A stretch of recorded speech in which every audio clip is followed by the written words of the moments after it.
Bom, então, se ninguém tiver dúvidas específicas, então eu vou falar um pouco sobre funções ainda, né? Dar algumas ideias assim gerais sobre o que a gente tem ali na lista de exercícios ainda. Eu lembro que, de acordo com o nosso plano de acordo com o nosso plano de trabalho para esse período, né? Nosso roteiro lá de estudos orientados, a gente deve falar sobre funções ainda até o início da semana. E aí já na semana que vem a gente inicia um novo, até o final do mês, né? O roteiro vai até o dia 31, se não estou enganado. E aí na próxima semana a gente já inicia a parte de noções de limites, né? A gente vai para o capítulo 2 falar sobre limites, né? Eu até tinha imaginado inicialmente falar sobre limites hoje, mas como nós estamos seguindo o roteiro lá, então vamos falar um pouco mais sobre funções, né? E aí nesse momento aqui eu vou voltar aqui naquela parte de revisão antes de avançarmos e vou falar um pouco sobre o exercício 11 ali, que a gente não deu maiores detalhes na última oportunidade, e eu acho ele importante, interessante para a gente poder trabalhar aqui. E só que nós vamos fazer as considerações escolhendo o gráfico de algumas funções e trabalhando em cima deles, tá? E para isso eu vou começar com a função seno de x. Então, seno de x tem lá uma senoide muito conhecida, né? É a função periódica, função limitada aí entre os valores y igual a menos 1 e y igual a 1. Ela se repete a cada intervalo de 2π, né? 0 a 2π. Você tem, você tem um reflexo de como é o comportamento total da função e depois ele se repete, né? Então aqui você tem algumas coisas que são interessantes que você pode pensar a respeito. Então, por exemplo, dada uma função, né? E esse é o convite que eu faço para vocês, né? Pra vocês pensarem a respeito dessas coisas, né? Então, observação. Dada uma função, o que acontece quando você calcula a função y igual a f de x, a função dada, né? O que acontece quando você calcula f de 2x, né? Então, você multiplicar o x por 2. O que acontece quando você calcula f de x mais 2? O que acontece quando você calcula y igual a 2f de x? E o que acontece com f de x mais 2, né? Quer dizer, o que acontece com o gráfico da função? Então, aqui você tem o gráfico da função, y igual a f de x. Se você faz essas contas, o que está acontecendo, né? O que acontece com o gráfico da função? Ele muda, né? Ele se comporta de forma diferente? O que está acontecendo? Então eu vou tentar usar o seno de x para exemplificar essas mudanças, tá? Seguindo ali o exemplo, o exercício 11 da revisão. Então, primeiro, o que acontece quando você calcula o seno de 2x comparado com o seno de x? Então, olha lá, você tem o seno de x, eu falei, né? Ele tem período ali de 2π, ó, 0 a 2π. Eu vou até colocar ali, ó, y, x, né? X igual a 2π, aí vai aparecer uma reta bem ali no final de uma volta completa do seno aqui, né? Aí a hora que você calcula seno de 2x, olha só o que aconteceu. Ele continua limitado, é uma função limitada de menos 1 a 1, é uma função periódica, ela continua sendo periódica. Porém agora ela se repete a intervalos de π. Tá vendo? Então, assim, de certa forma aí você pode pensar que ela aumentou a frequência, né? Então ela se repete mais rápido, né? Então, em 2π, enquanto o seno de x dá uma volta, né? O seno de 2x ele dá duas voltas, né? De 0 a 2π. Então, se você multiplicar aqui o x por 2, você aumentou a frequência, né? Da função aqui, né? De repetição da função. O que acontece se você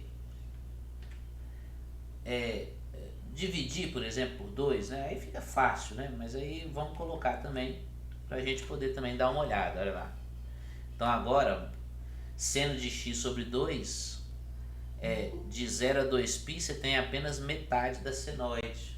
Você tem metade da senoide. Então o período da função agora não é mais de 2π, é de 4, né? 4π. Olha lá que interessante, ó. Né? O que acontece se você colocar 2 seno de x, né? Que seria, em vez de você multiplicar o x por 2, seria você multiplicar o seno de x por 2, né? Então, por exemplo, 2 vezes seno de x. O que acontece com a função? Então, nesse caso, olha lá, o período da função permanece. O período da função permanece o mesmo. A função ela tem período de 2π. Ela se repete a cada intervalo de 2π, né? Então, de 0 a 2π você tem aí uma primeira volta do seno de x, né?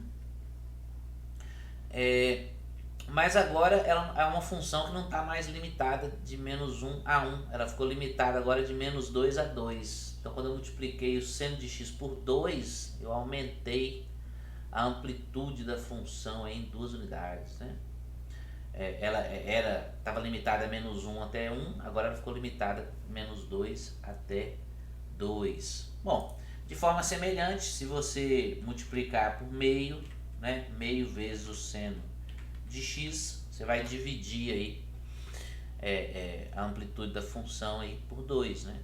Então vai ficar de menos 0,5 até 0,5, né? De menos meio até meio, né? Então essa seria o que acontece aí quando você multiplica a função, né? Então a gente resolveu esse pedaço aqui, né?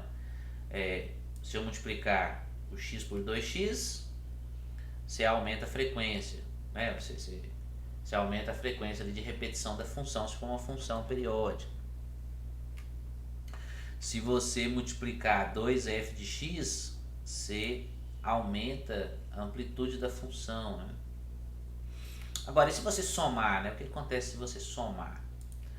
Então, voltando aqui, deixa eu apagar essas funções, isso.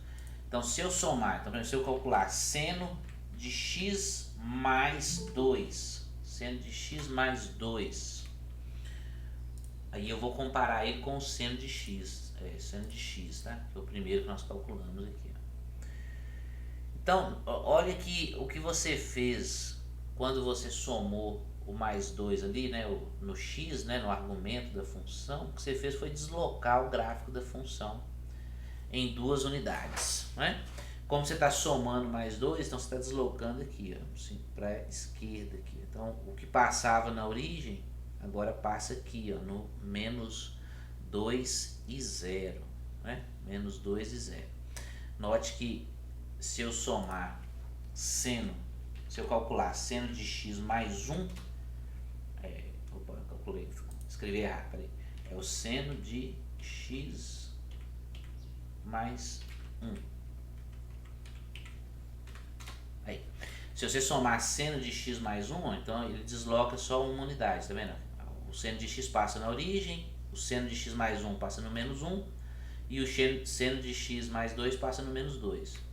Se você está somando aqui, você está deslocando para a esquerda o gráfico.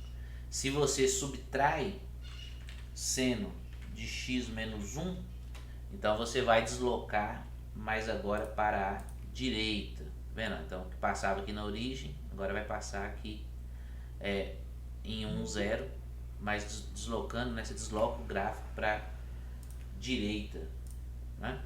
Então, quando você soma no argumento ou subtrai no argumento, se você soma, você desloca para a esquerda, se você subtrai, você desloca para a direita. De forma semelhante, né? Se você somar seno de x mais 2, então aquele ponto ali, ó, onde o seno passava na origem, tá vendo? Ele vai passar no ponto 0,2. Então se desloca, mas agora no eixo y. Quando você soma, você desloca para cima no eixo y. Quando você subtrai, você desloca para baixo no eixo Y, mas o gráfico permanece o mesmo, tá vendo? Você está só fazendo uma translação do gráfico aí. Claro que se você fizer as duas coisas ao mesmo tempo, né, se você somar no argumento e somar fora do argumento, então você vai deslocar o ponto de origem, né? Você está deslocando o ponto de origem, né? Então eu vou colocar aqui, ó, menos 1 e vou colocar aqui mais 1. Então, ó, o que você fez, esse ponto aqui agora, esse ponto aqui que era da origem na função original, ele agora está aqui, ó, no ponto 1 e 1. Vou colocar esse ponto lá só para ficar bem evidente, né? Então você pegou o ponto 1 e 1, ele agora, e você deslocou a origem para o ponto 1 e 1, né? Coordenadas 1 e 1, tá? Então essa aqui é alguma das coisas que acontecem aí quando você está mexendo com a função nesse sentido aí que foi apresentado lá no exercício 11, tá? Então depois convido para vocês pensarem um pouco a respeito dessas coisas, né? Transladar o gráfico, aumentar a amplitude, trabalhar eventualmente com o período aí do gráfico, né? Quando é periódico, ou simplesmente imaginar ali como que varia, como que o gráfico varia quando você multiplica o x por alguma constante, etc. É importante pensar nessas coisas aí para você melhorar a sua compreensão aí sobre as funções, tá? Muito bem. E aí acredito que a gente esgota isso aqui, o restante deixo para vocês olharem com calma, tá? Não é nada que foge muito ao que a gente vem fazendo, né? Aí eu vou passar para outros exercícios aqui, vamos escolher algum outro exercício para a gente poder trabalhar um pouco.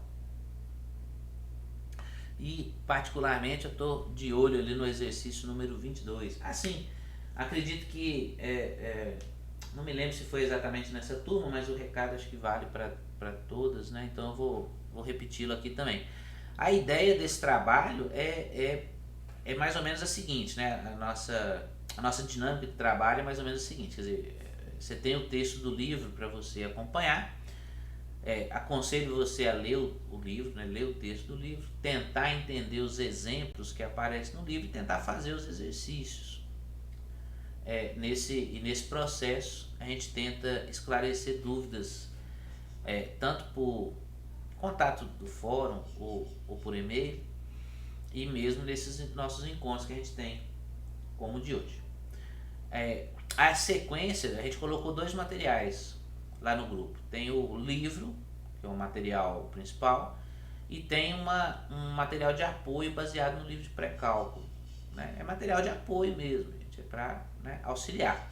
Então o livro é o caminho principal. O material de apoio, o nome já diz para que ele serve. Ah, professor, qual o exercício que eu devo fazer para eu conseguir acompanhar? Então, a ideia é que você faça todos. Essa é a ideia. Se você não conseguir fazer todos, faça alguns exercícios. Por exemplo, o livro ele tem resposta de todos os exercícios ímpares. O livro de pré-cálculo também ele traz respostas. Também não me lembro exatamente quais exercícios que ele tem resposta, mas ele também tem resposta. Não está todas as respostas lá no nosso material de apoio, mas está no livro. Então você pode ir direto no livro e conferir. Mas o livro de cálculo, certamente, você tem resposta de todos os exercícios ímpares. Então, pelo menos exercícios ímpares. Ah, professor, mas são muitos, eu não vou conseguir fazer todos. Não, faça uma maioria dos exercícios, né? Para cada 10 exercícios, faça 8, faça 7 exercícios. Agora, se você, para cada 10 exercícios, você fizer 1, fizer 2, então realmente você vai ficar com um pouco de dificuldade aí de compreender, de acompanhar o que a gente está fazendo, tá? Então a ideia é essa, a ideia é sentar e tentar fazer os exercícios depois de conseguir acompanhar os exemplos que o livro trouxe, né? Então, essa é a ideia. Então, eu vou começar no exercício número 22 ali, que eu achei ele muito interessante. Depois a gente pega mais alguns e tenta resolver, né? Então, o exercício número 22 ali, ele fala o seguinte: imagina que você tem um pequeno fabricante, e esse fabricante descobre que custa 9 mil, ele tá pondo em dólar ali, né? Mas 9 mil dólares é dinheiro pra caramba, né? Isso em reais dá o quê? Dá uns 2 milhões de reais, eu acho. Dá um negócio louco, né? Mas tudo bem. Então você tem ali 9 mil dólares para produzir 1.000 torradeiras elétricas em uma semana. E 12 mil dólares para produzir 1.500 torradeiras em uma semana. Aí ele pede para você expressar o custo como uma função do número de torradeiras produzidas, supondo que esse custo é linear, né, que o gráfico é linear. Então vamos aqui, vamos pegar esses dados aí, vamos trabalhar com esses dados, vamos ver se a gente consegue resolver o exercício. Então, exercício número 24 é 9 mil, né? Como é que é? Custa 9 mil fazer 1.000 torradeiras, né? Deixa eu voltar lá. Então custa 9 mil fazer 1.000 torradeiras e custa 12 mil fazer 1.500 torradeiras, né? E custa 12 mil fazer 1.500. E aí o que ele quer é que você encontre uma função linear que, quando você colocar no lugar do x a quantidade de torradeiras, ele vai te dar o custo. Então o que ele quer que você encontre uma função f de x, tal que f calculado em 1.000 é igual a 9.000 e f calculado em 1.500 é igual a 12.000. Ou seja, né, assim, em uma função aqui linear. Então ele quer que você encontre uma função f de x igual a x mais b que satisfaça isso aqui. É um assunto que nós já trabalhamos anteriormente, né? Na verdade, o que ele está querendo é que você encontre a equação da reta, porque é uma função linear, então a equação de uma reta. Ele quer que você encontre a equação da reta que passa pelos pontos P, 1.000, 9.000 e o ponto Q, 1.500, 12.000. É isso que ele quer. Quer que você encontre a equação da reta.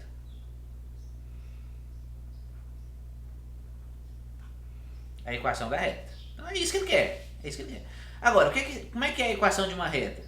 Bom, a gente sabe, né? Y menos YA igual ao MX menos XA. Onde o XA, o YA é qualquer ponto que está nessa reta. O M é a inclinação da reta, né? Então, como que você vai encontrar o M? Bom, o M você vai encontrar y2 menos y1, x2 menos x1. Aqui você vai escolher um ponto para ser o x1, x2, x1, y2, não, x1, y1. E você vai escolher um ponto para ser o x2, y2. Não importa qual, tá? Qualquer ordem, não tem problema. Então, o M vai ser... E aqui eu vou fazer de novo só para não correr o risco de eu me enganar, tá? Então, P e Q, acho que é 1.500, 12.000. Isso. Aí eu vou fazer, então, y2 menos y1. Então, 12.000 menos 9.000. E aí agora eu tenho que respeitar quem eu escolhi como y2, x2, né? Então, 1.500, né? 1.500 menos 1.000. Bom, fazendo as continhas, acho que vai dar 3.000 aqui em cima, né? E aqui embaixo vai dar 500. Então, aí você simplifica aqui, vai dar 30 dividido por 5. Então, o meu M é igual a 6. Meu M é igual a 6. Agora, quem é a equação da reta? Então, y menos. Eu vou repetir para eu não esquecer qual é a equação de uma reta, né? Então, o y menos. E aí você pode escolher qualquer ponto de novo. Então, eu vou colocar aqui 12.000 igual a 6 que multiplica x menos 1.500. Então, o y é igual a 6x menos quanto que dá 6 vezes 1.500? Dá 9.000, né? 9.000, 6 vezes 1, 6, 6.000, 6 vezes 500 dá 3.000, acho que é isso mesmo. Confere aí pra mim, por favor, veja se eu não estou errando. E aqui mais 12.000. E aí você pode escrever a equação da sua reta y igual 6x mais 3.000. E aí você pode vir aqui na sua calculadora. Pode vir na sua calculadora. E escrever essa equação e ver o gráfico dessa função, né? Então 6x mais 3.000. Bom, claro que você tem que ajustar aqui, né, para poder conseguir enxergar alguma coisa, né? Porque os pontos aqui são pontos bem particulares, né? 1.500 e 9.000, né? Então 1.000 e 9.000, 1.500 e 12.000, né? Então vamos puxar aqui bem. Aí, começou a aparecer aqui a nossa reta. Bom, vou fazer uma mudança aqui para poder tentar melhorar. Deixa eu ver. Deixa eu colocar um 10 aqui, ó. Acho que aí já melhora um pouco, tá vendo? Então, ó, aí você tem o gráfico da nossa função, uma reta, né? Uma reta. Vamos ver se a gente consegue encontrar os pontos aqui que a gente estava considerando. Tem um ponto 1.000 e 9.000, e tem o ponto 1.500 e 12.000, né? E note que ele ainda não aparece aqui, né? Vamos, aí, agora vai aparecer, olha lá, pronto, aí apareceu os dois pontos, pertence, né? Os dois pontos, para nossa sorte, pertence à reta do gráfico, né? Ao gráfico da função que nós encontramos, né? Então a função 6x mais 3.000. Vamos ver lá quais são as perguntas que o livro pede para que a gente considere, né? Então, ó, expresse a função, expressamos 6x mais 3.000. Esboçamos o gráfico e aí ele pergunta qual a inclinação do gráfico e o que ela representa, né? Então a inclinação do gráfico você encontrou 6, né? A inclinação do gráfico é 6. Agora o que representa esse 6? O 6 ele é o preço para você produzir mais uma torradeira, né? Então essa que é o qual é a variação que você tem quando você produz mais uma, né? Então cada vez que você produz mais uma, aumenta 6, tá? Produz uma, aumenta 6, produz uma, aumenta 6, tá bom? Essa que é a ideia. Tanto que fica fácil você perceber que de um ponto para o outro você aumentou 500 torradeiras, né? Você produziu 500 torradeiras a mais e a diferença do custo é de 3.000, né? Então 6 vezes 500, 3.000 é isso que está significando, né? Então a inclinação aqui é o custo de você produzir mais uma torradeira. E qual é a interpretação do gráfico? Qual é a interseção do gráfico com o eixo Y? Então, quando o x for zero, qual é o valor de Y, né? Então a gente pode fazer aqui, ó, se x é igual a zero, então quanto que vale o Y? O Y vale 3.000. Então o gráfico dessa função ele vai tocar o ponto, vou chamar de ponto C, o ponto que tem coordenadas 0 e 3.000, né? Se você voltar aqui na nossa calculadora e colocar esse ponto ali, ó, 0, 3.000, você vai ver que esse é o ponto que está aqui, ó. É o ponto que o gráfico da função toca o eixo Y. E aí o livro pergunta, o que isso significa, né? O que significa o valor 3.000, né? O que é que isso significa? Bom, isso, olhando pelo gráfico aqui, ou olhando pela função, né? Quer dizer, quando você não produzir nada, se você não produzir nada, nenhuma torradeira, você vai gastar 3.000, né? É isso que está falando. Se eu não produzir nada, eu vou gastar 3.000. Mas o que quer dizer isso? Quer dizer que é o custo fixo do seu negócio lá, da sua fábrica. Custo fixo? Claro. Se você não produzir nada, mesmo assim você tem que pagar a conta mínima de luz. Mesmo assim você tem que pagar a conta mínima de água. Vamos dizer que você não gastou água nenhuma, vai ter uma conta mínima. Vamos dizer que você tem aqui, você não produziu nada, mas tinha um vigia lá que ficava olhando a empresa. Então você tem que pagar o salário do vigia. Você tem o maquinário seu dentro da empresa, você tem que pagar a manutenção do maquinário. Não importa se você está produzindo ou não, você tem que fazer manutenção no maquinário. Você tem que pagar o aluguel. Vamos dizer que o galpão lá onde sua empresa está instalada não é necessariamente um galpão seu, você tem que pagar aluguel desse negócio. Então, $3.000 é o valor fixo, que é o custo fixo que você tem para manter a sua empresa, tá? Então isso é bem interessante aí poder pensar a respeito, né? Muito bem, e aí a gente vence o exercício número 22. 22? 22.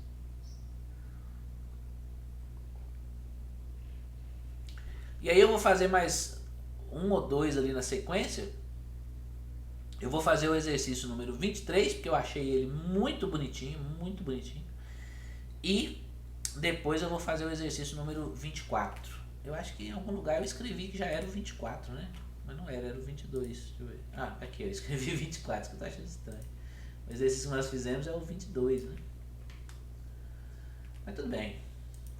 Aqui, 22. Aí agora eu vou fazer o 23, tá? 23 também eu achei muito bonitinho. Como é que é? 23 ele fala assim, ó, se a função f de x é igual a 2x mais logaritmo de x, encontre a função inversa, né, f é menos 1, a função inversa de f aplicada em 2. Esse exercício é muito bonitinho, e ele faz você pensar, né, sobre as funções, sobre a função inversa, etc.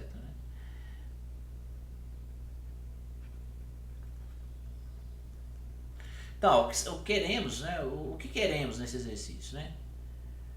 Queremos encontrar x tal que o f aplicado em x, 2x mais logaritmo de x, seja igual a 2. Se você encontrar o valor de x que satisfaz isso aqui, ele vai ser igual a f menos 1 de 2. Então é isso que você quer encontrar o x que satisfaz isso. Agora, note o seguinte, e veja, às vezes a gente fica olhando para a função dessa e tem assim, dificuldade de começar, né? Como é que você começa o trabalho, né? Às vezes é estranho mesmo, né? Mas veja, se você calcular f, aqui, note que o domínio da função aqui é para x maior do que 0, né? X maior do que 0. Então, se você calcular, por exemplo, f de 1... Ah, professor, mas por que você está calculando f de 1? Ah, porque eu já percebi aqui, ó, que se o x for 1, 2 vezes 1 é 2 e logaritmo de 1 é 0. Então, ó, esse cara aqui vai ser igual a 2 e esse cidadão aqui é 0. Então isso aqui é 2. Pronto. Eu já achei nossa primeira tentativa aqui, nós já achamos. Podia ter calculado f de 2, f de 3, f de 4, ver o que acontece. Mas veja, quando você calculou f em x igual a 1, você conseguiu encontrar que o f a menos 1 aplicado em 2, ele é 1, pois o f de 1 é igual a 2. E aí você resolve o seu problema, tá bom? Vamos olhar o gráfico dessa função, né? Então, por exemplo, logaritmo natural de x, né? Logaritmo natural de x, aqui, ó. Então esse é o gráfico dessa função, né? Como eu falei, note que ele começa aqui, né,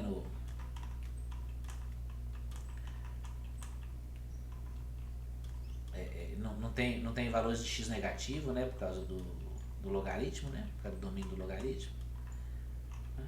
Então ele faz alguma coisa aqui, né? E, bom, qual o ponto que nós encontramos lá? Nós encontramos o ponto 1, 2, né? Nós encontramos que o ponto 1, 2 pertence ao gráfico da função, né?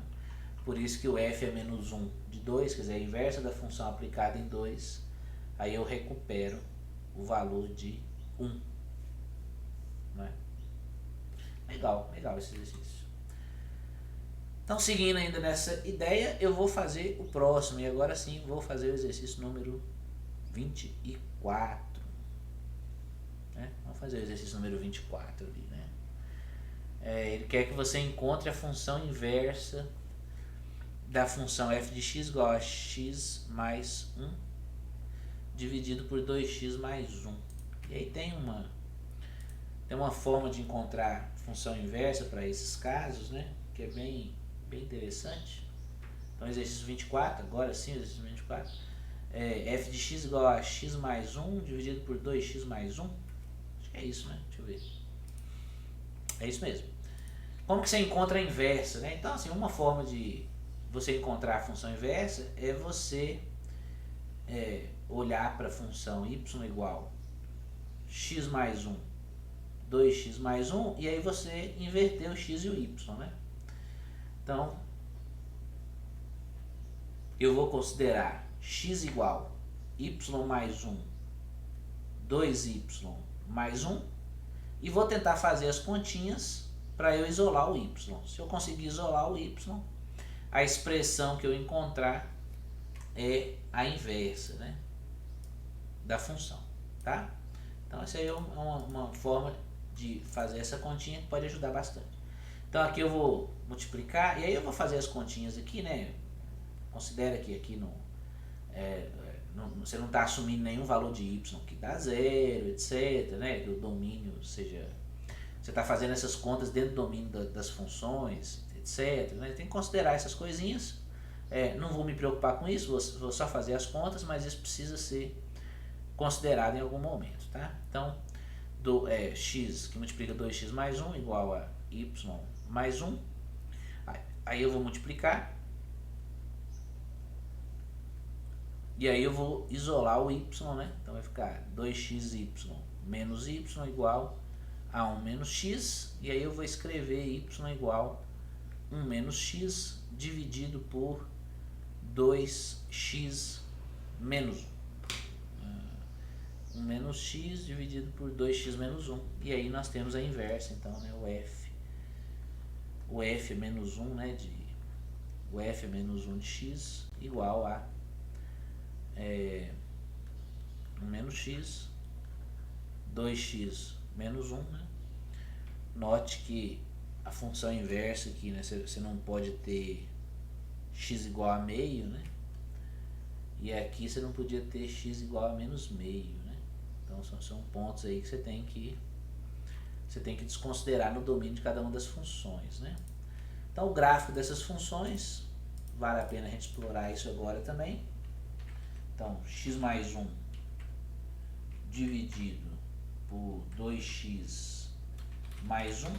Então, esse é o gráfico da função. Olha lá, tem um probleminha, né? Tem uma descontinuidade aqui no x igual a menos meio, né? X igual a menos meio. Já adianto, né? A reta x igual a menos meio. Depois a gente dá um nome para ela, né? Quando a gente estiver trabalhando com limite lá, a gente vai ver que ela se chama... Ela é uma assíntota vertical dessa função, né? Mas quando a gente estiver trabalhando em limites, a gente fala sobre isso. E a função inversa que nós encontramos, 1 menos x, né? 1 menos x dividido... Esse mesmo, 1 menos x, deixa eu ver. 1 menos x dividido por 2x menos 1, isso mesmo. 1 menos x dividido por 2x menos 1. E aí você tem o gráfico da função, né? Você tem o gráfico da função. E aqui, observe que agora a gente tem uma assíntota vertical. Uma assíntota vertical em x igual a meio, né? Para a função inversa, né? A função inversa está com gráfico verde, né? Gráfico verde. O gráfico azul é a função, o gráfico verde é a função inversa. E aqui eu estou colocando a assíntota vertical, mas aqui a gente tem que ter um pouco de cuidado, né? Porque para não cair na vontade de achar que essas assíntotas verticais têm relação, né? Na verdade, ela não tem relação uma com a outra diretamente, né? Mas aqui, se você pensar no x igual a menos meio, ela vai ter relação com o y igual a menos meio, né? Então, quer dizer, a assíntota vertical da função h de x igual a x mais 1, 2x mais 1, ela vai virar a assíntota horizontal da inversa, né? Assíntota horizontal da inversa, né? Da mesma forma, o x igual a meio, ela tem relação, né? O x igual a meio aqui, ele vai ter relação com o y igual a meio, né? Y igual a meio, né? Então, na sua função você tinha uma assíntota horizontal em y igual a meio, na inversa você vai ter uma vertical em x igual a meio, né? Mas a gente conversa mais sobre isso quando a gente vai falando de limites lá, né? A gente consegue dar mais detalhes, tá bom? Muito bem, muito bem. Então vamos ver o que mais que a gente pode fazer hoje. Então, 23, 24, 25 é fazer continha, não estou querendo fazer essas continhas não. Vou deixar para você fazer.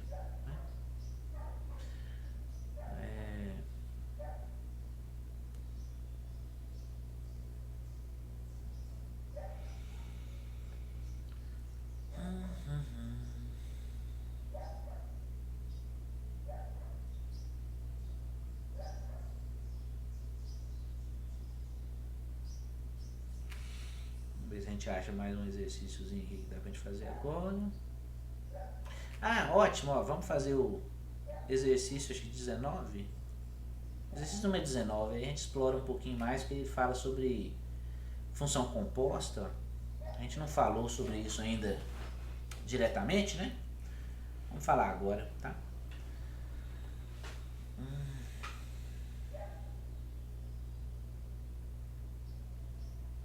Então, olha, no exercício número 19 ele fala assim, ó, considera uma função f de x igual ao logaritmo de x. Né? Então, vou voltar aqui, exercício número 19. F de x igual ao logaritmo natural de x e a g de x igual x ao quadrado menos 9. X ao quadrado menos 9. Né? X ao quadrado menos 9. E aí ele pede para você fazer, primeiro, a composição f com g, depois g com f, depois f e gg. Né? Então, primeiro f composta com g. F composta com g. Né? Então, a função f aplicado em g de x, que função é essa? Né? Então, bom, é só você ir montando. Né? Então, vai ficar f aplicado em x ao quadrado menos 9. E a f é o logaritmo, então é o logaritmo de x ao quadrado menos 9. E aí aqui a gente pode pensar um pouco mais sobre o domínio da função. Então, por exemplo, note que x ao quadrado menos 9, se você quiser encontrar as raízes, né, porque é uma função polinomial de segundo grau, você pode encontrar as raízes, vai ficar x igual a mais ou menos 3. Né? Então, a gente sabe que o gráfico dessa função é alguma coisa, é uma parábola, né? É uma parábola que passa pelo x igual a menos 3 e pelo x igual a 3. Né? X igual a menos 3, x igual a 3. Como quem acompanha o x ao quadrado é maior do que zero, então ela tem a concavidade para cima. O logaritmo de x ao quadrado menos 9, né? O logaritmo ele só existe quando o argumento dele for maior do que zero. Então, só serve para mim os valores de x, onde x ao quadrado menos 9 são maiores do que zero.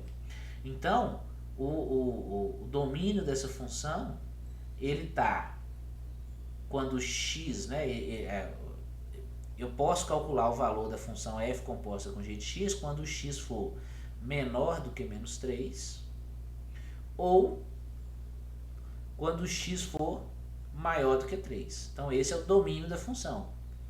Qualquer valor de x, desde que x seja menor do que 3 ou x seja maior do que 3. Por que não pode nem ser igual? Porque se for igual, dá zero. O logaritmo de zero não está definido, né? Então olha que você tem um domínio. Se você volta aqui para o gráfico da nossa função, aí isso fica claro, né? Eu vou jogar essa função aqui. Primeiro o x ao quadrado menos x ao quadrado menos 9. Menos 9. Que é a parábola, igual a gente falou, né? Vamos mudar aqui aquele dado que a gente tinha colocado aqui, só para o gráfico ficar mais fácil de visualizar, né? Então, ó, você consegue ver a parábola, né? A gente consegue ver a parábola, só que eu quero o logaritmo disso, né? Então eu quero o logaritmo. Podemos colocar o gráfico do logaritmo natural, né? O logaritmo natural de x. Então você tem o gráfico do logaritmo natural de x e o gráfico da parábola. E o que a gente quer é a composição. Então eu vou calcular t, e aqui a minha função é t de x, s de x. Então eu vou calcular t, s de x. Então, ó, note que a função logaritmo de x ao quadrado menos 9, olha, ela só existe para x menor do que menos 3, x menor do que menos 3, x igual a menos 3 é a assíntota vertical, por isso, né? Mas a gente consegue mostrar isso com limite, tá? Não precisa preocupar agora não. E x igual a 3 e x maior do que 3, é onde você está tendo o domínio da função, tá certo? Então é interessante quando você faz essas composições de funções, você sempre tentar mostrar onde está o domínio da função, tá? Isso é muito importante. Vamos fazer mais um, né? Fazer o g composta com f aqui, só para dar continuidade, né? Então o g composta com f, você tem o g continua sendo x ao quadrado menos 9 e o f de x continua sendo logaritmo de x. Então você tem o g composta com f de x, né? O g aplicado em f de x vai ser g aplicado em logaritmo de x, que é o logaritmo de x ao quadrado, logaritmo de x ao quadrado, menos o 9. Menos o 9. Então essa vai ser a função.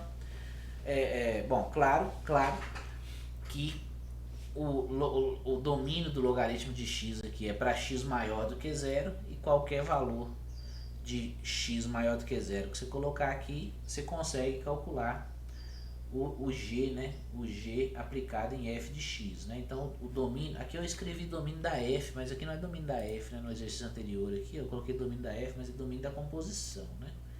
Vamos acertar isso aqui para poder ficar certinho, né? Aqui é da f composta com a g. E agora a gente vai colocar o domínio da g composta com a f, né? Quer dizer, qualquer número pertencente aos reais, tal que x seja maior do que zero, por causa do domínio aqui do logaritmo, né? Então, se você pensar no gráfico dessa função, vou tirar aqui os anteriores, mas eu vou usar as funções que a gente já tinha calculado aqui. Então, S calculado em t de x, que foram os nomes dessas funções que ele me deu. E esse vai ser o gráfico da função, só existe para x maior do que zero, tá vendo? Para x maior do que zero. E aqui, pelo gráfico aqui, a gente tem uma assíntota vertical no eixo y ali, né? Quando x é igual a zero, né? Na reta x igual a zero, né? Muito bem, muito bem. Os outros dois eu deixo para vocês, tá? O f composta com f e o x composta com o f composta com f e o g composta com g, eu deixo para vocês pensarem a respeito, tá? Não, o exercício 20 também vai na mesma linha, mas ele pede um trabalho contrário, né? Ele te dá uma função e pede para você tentar mostrar que essa função pode ser escrita como composição de 3 funções, né? Legal, legal, vale a pena pensar nisso aí, tá? Vamos fazer o exercício número 3 aqui, ó. Exercício número 3, ele te dá o f de x igual a x ao quadrado menos 2x mais 3 e pede para você calcular esse quociente aqui, ó, f de a mais h menos f de a dividido por h. Deixa eu ver se tem mais alguma coisa. Não, é só isso mesmo.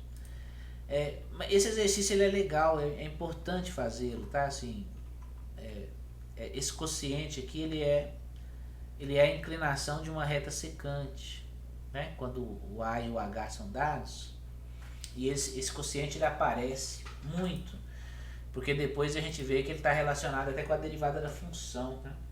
Então vale a pena fazer o exercício, gastar um pouco aí de energia nesse exercício. Então x ao quadrado, acho que é menos 2x mais 3. E aí ele pede, né, para você calcular o quociente f de A mais H menos f de A dividido por H. E aí o A e o H são constantes aí, né? Você tem que imaginar que são constantes quaisquer, né? Se você pensar no gráfico da função, vamos imaginar aqui, né? Quer dizer, primeiro, né? Vamos fazer algumas observações, né? Observação. X ao quadrado menos 2x mais 3, se eu tentar achar as raízes dessa equação, o que você tem, né? Então você tem, bom, pode usar Bhaskara, né? Então vai ficar 2 mais ou menos raiz quadrada de 4 menos 4ac. 4ac. Então aqui vai ficar menos 12, né? Bom, então não tá, né? Não tem, porque aqui vai ficar negativo. Ah, então ótimo. Então peraí. Então eu já vamos calcular só o delta aqui, que a gente já afirma que não tem raiz real, né? Então, ó, o delta ele é b ao quadrado menos 4ac. Então, para esse caso, ele vai ser 4 menos 4 vezes 1 vezes 3, então é 12. 4 menos 12 é igual a menos 8, que é menor do que zero. Então, não tem raiz real. Não tem raiz real. Então, o gráfico dessa função deve ser alguma coisa assim. Então, é uma parábola, mas não toca o eixo x. Não toca o eixo x. O que é esse quociente aqui? Bom, esse quociente é alguma coisa assim, ó. Você considera um valor A no eixo x, e aí, quando você calcula a função, você vai encontrar o f de A. Se você andar uma distância h a partir do x, a partir do A, né? Uma distância h a partir do A, não importa se para a direita ou para a esquerda, tá? Então o h pode ser positivo, pode ser negativo. Se você andar h, então h aqui, A mais h, né? Então esse ponto aqui vai ser A mais h. Então, se você andar h, esse valor aqui é A mais h. E aí, aqui no gráfico da função, o ponto vai ser A mais h, f de A mais h. Então é esse ponto aqui. Então você tem dois pontos. O A mais h, f de A mais h, e o A, f de A. Como é que você calcula a inclinação da reta que passa por dois pontos? y2 menos y1, x2 menos x1. Então, ó, o que é a inclinação da reta que passa por dois pontos? y2 menos y1 dividido por x2 menos x1. Mas aí, isso aqui nada mais é que o quociente proposto para você calcular. Tá certo? Então esse quociente aí é a inclinação da reta secante que passa por esses dois pontos. AF de A, A mais H, F de A mais H. Bom, não fizemos nada ainda, só fizemos a ilustração da situação. Nós queremos calcular esse quociente. Então vamos calcular esse quociente. Então a função é x ao quadrado menos 2x mais 3, e você quer calcular f de A mais H menos f de A dividido por H. Então vai ficar, vamos substituir, onde for f de x, vou calcular o argumento que tiver aqui, né? Então vai ficar A mais H ao quadrado menos 2A mais H mais 3. Então esse é o f de A mais H. Menos, agora eu vou calcular o f de A. A ao quadrado menos 2A mais 3. Tudo isso dividido por H. Bom, então continua a continha. Vou fazer aqui, vou resolver o quadrado, vai ficar A ao quadrado mais 2AH mais H ao quadrado. Vou fazer distributivo aqui. Menos 2A menos 2H mais 3. E aqui eu vou fazer a multiplicação do sinal de menos aqui, distributivo. Menos A ao quadrado mais 2A menos 3. E aí, dividido por H, você pode simplificar um monte de coisa. Então, ó, o A ao quadrado, vou tirar. O 2A dá para tirar. 3 também dá para tirar. E aí fica o quê? Bom, vai ficar 2AH mais H ao quadrado menos 2H, tudo isso dividido por H. Então você ainda pode colocar o H em evidência no numerador e escrever H mais 2A menos 2. Tudo isso dividido por H, simplifica. E aí o que você tem é H mais 2A menos 2. Essa é a inclinação da sua reta secante, se a gente não tiver cometido nenhum errinho aí eu peço para vocês conferirem para ver se a gente não cometeu nenhum erro. Acho que não, né? Tá certinho aqui, ó, A ao quadrado, 2AH mais H ao quadrado, menos 2A menos 2H mais 3. Aí faz o distributivo, menos A ao quadrado mais 2A menos 3. Aí simplifica esse com esse com esse com esse aqui com quem? Esse aqui com esse. Aí ficou 2AH, H ao quadrado, menos 2H. Menos 2H. Isso.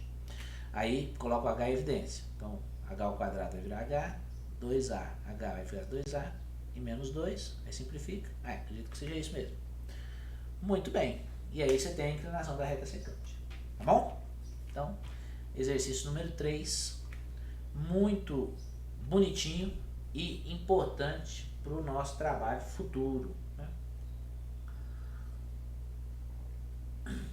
E aí eu abro de novo para eventuais questionamentos. Era mais ou menos isso que eu queria falar com vocês hoje. Se tivermos alguma dúvida, a gente explora mais um pouquinho, senão a gente dá por encerrado aí e pensa na semana que vem.